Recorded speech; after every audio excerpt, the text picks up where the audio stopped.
Bago matapos ang taon, paano tayo magkakaroon ng massive result sa ginagawa natin sa negosyo? So, bibigyan ko kayo ng 4 na dapat nating gawin. At yung ika-4, yun yung pinakamahalaga. So, tapusin mo tong video na to. Dumating na ba sa punto na yung pagod na pagod ka na dun sa sitwasyon ng buhay mo na alam mo yun, yung walang nangyayari sa buhay mo at gusto mo na ng pagbabago?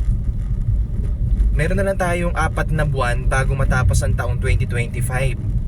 Pero pwede nating yung 4 na buwan na natitira, pwede pa tayong maging productive.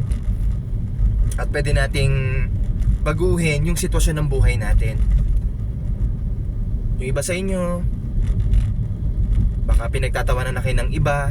So kung ano yung pinagagawa ninyo, meron kayong gustong patunayan pero hindi nyo magawa. Well, ito yung 4 na bagay na dapat mong gawin para magkaroon ka na ng massive result bago matapos ang year 2025. Okay? Number 1, dapat ang gawin mo muna, kung meron kang asawa, mas maganda kasama mo siya para malaman niya yung mga goal mo sa buhay, diba?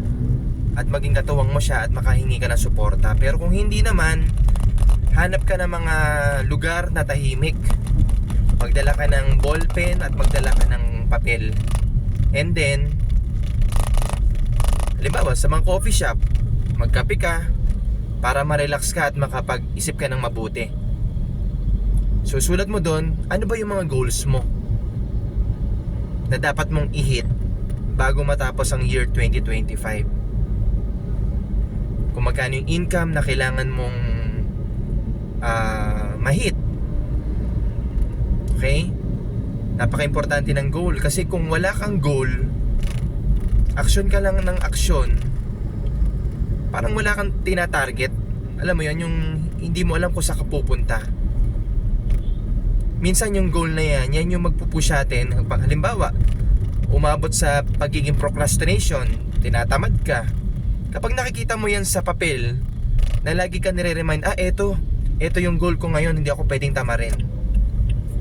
So doon, nagkakaroon ka ng fuel, nagkakaroon ka ng energy na kailangan mo tong gawin. Dahil meron kang goal na kailangan ma-set o ma-achieve. Okay? Ganun ka-importante na meron tayong goal.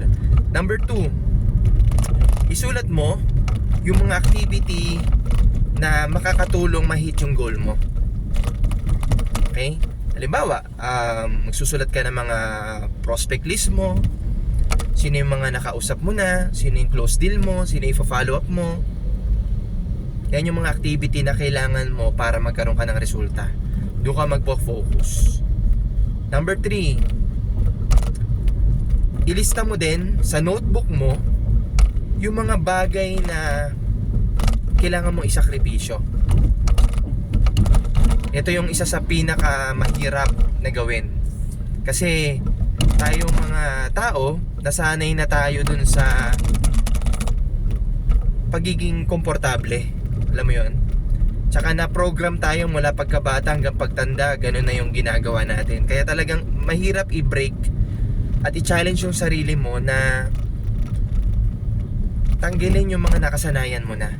Halimbawa, tanggalin mo dun sa sakripisyo mo yung panonood mo ng Netflix. Okay? Malaking bagay yon kasi minsan ang Netflix kumakain minsan ng 2 oras bago makatapos ng isang movie o isang series. Kung tanggalin mo yon sa loob ng isang araw, magiging productive ka kahit 2 oras lang. So isulat mo kung ano yung mga tingin mo na hindi naman kailangan na pwede maging distraction sa'yo. Gawin mo, isakripisyo mo. Okay? Reminders lang, wag mong isasama dyan yung oras mo sa asawa at anak mo. Kasi kaya ka nga nagsusumika para sa kanila. So, kailangan mo lang talaga maglaan ng oras at i-priority ang dapat mong i-priority. Okay? And ito yung number 4, ito yung pinaka-importante. tanungin mo yung sarili mo. Kaya mo bang ibigay o willing ka ba na gawin yung 3 bagay na minention ko? Number 1, magsulat ka ng goals. Number 2, isulat mo kung ano yung mga